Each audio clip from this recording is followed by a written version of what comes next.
Assalamualaikum warahmatullahi wabarakatuh. Alhamdulillahirabbil alamin wassalatu wassalamu ala asyrafil anbiya'i wal mursalin sayyidina Muhammadin wa ala alihi washabbihi ajma'in, amma ba'du. Alhamdulillah wa syukurillah, saudara-saudariku, pada pertemuan kali ini kita akan mendengarkan ceramah singkat dari Ustadz Abdul Somad yang membahas tentang kebahagiaan yang hakiki. Nah, tanpa berlama-lama lagi saudara-saudariku, mari kita ikuti ceramah dari beliau. Ini dia. Bila kita nampak raut wajah orang yang tenang cerah, maka ketenangan bukan pada wajahnya. Bila nampak orang melangkahkan kaki dengan tenang penuh wibawa, maka ketenangan bukan pada kakinya. Bila tampak ayunan tangannya tak tergesa-gesa, maka bahagia bukan pada tangannya. Di mana letak bahagia itu? Ala fil jasadi mutrah. Ketahuilah dalam jasad ada segumpal, ada sekepal, ada sesuap. Idza salahat salahal jasadu kulluh. Kalau yang segumpal itu baik, maka yang lain ikut menjadi baik. Wa idza fasadat fasadal jasadu kulluh.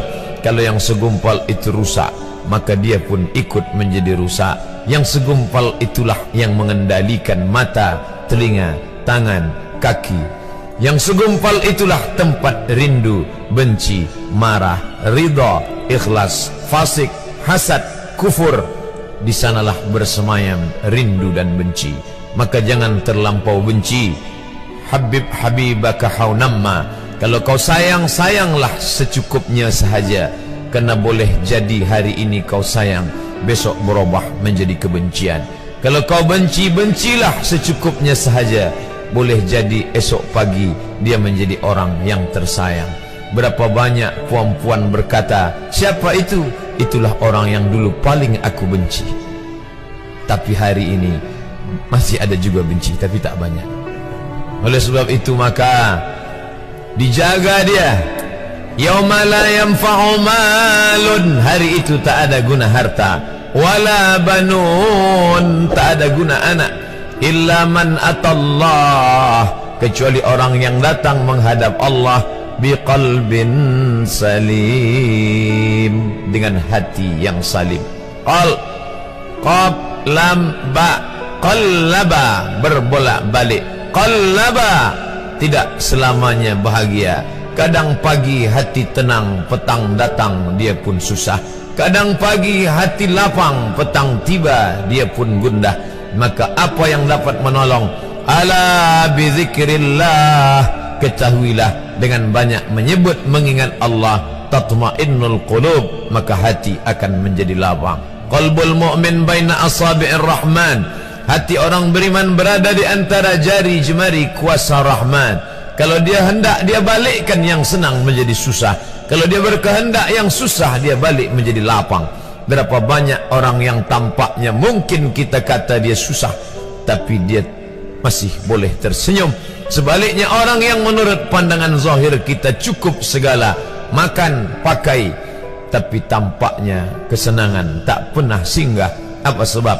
Kerana hati milik Allah. Dia ada dalam diri kita, tapi dia bukan punya kita. Lillahi ma fis samawati wa ma fil ard. Apa di langit, apa di bumi, milik Allah. Balikkan kepada Allah. Dari Allah balik kepada Allah. Senang mengucapkannya, payah mengamalkannya, lebih sulit memasukkannya ke dalam hati. Oleh sebab itu maka apa cara supaya hati menjadi lapang? Yang pertama, iman. Mesti ada iman. Percaya bahawa dia ada walaupun tak tampak oleh mata. Dulu ada seorang filosof, dia berkata bahawa aku percaya dia ada bila boleh tampak oleh mata, disentuh tangan, didengar telinga. Tapi bila tidak dapat ditengok mata, dipandang mata, didengar telinga, disentuh tangan, maka dia tidak ada. Inilah orang-orang yang berfaham wujudiyah. Wujud ada, mikrofon ada, mimbar ada, orang ada, kerana aku boleh menatap dengan mata, mendengar suara dengan telinga, bersapa tangan dengan alat yang diciptakan Allah Subhanahu wa ta'ala. Tapi kita mengenal dia bukan kerana rupa, Bahkan bila kita pejam mata nampak berbagai macam rupa, itukah dia? Bukan. Walam yakul lahu kufuwan ahad. Bila kita pandang tengah malam tampak bermacam warna rupa, itukah dia? Ma khatara bibalik fallahu laisa kadzalik. Apa yang terlintas di hatimu, maka dia tidaklah seperti itu. Dia tak dapat dipandang dengan mata. La tudrikuhul absaru, dia tak dapat ditangkap mata. Wa huwa yudrikul absara, dialah yang dapat menatap mata. Jangankan dia, wajah kita pun kita tak boleh melihatnya. Siapa yang boleh melihat wajahnya? Sementara belum dijumpai cermin, belum pandai orang membuat cermin, orang tak tahu bentuk rupa wajahnya bagaimana. Sampai suatu hari dia dalam perjalanan panjang, dia tengok ada pohonan rindang, lalu kemudian dia berteduh di bawah pohon rindang, menghindar dari panas terik matahari. Di bawah pohon rindang ada kolam air, maka saat dia akan mengambil minum dari air kolam, disitulah dia melihat wajahnya. Oh, begitu rupa wajah di dalam air kolam.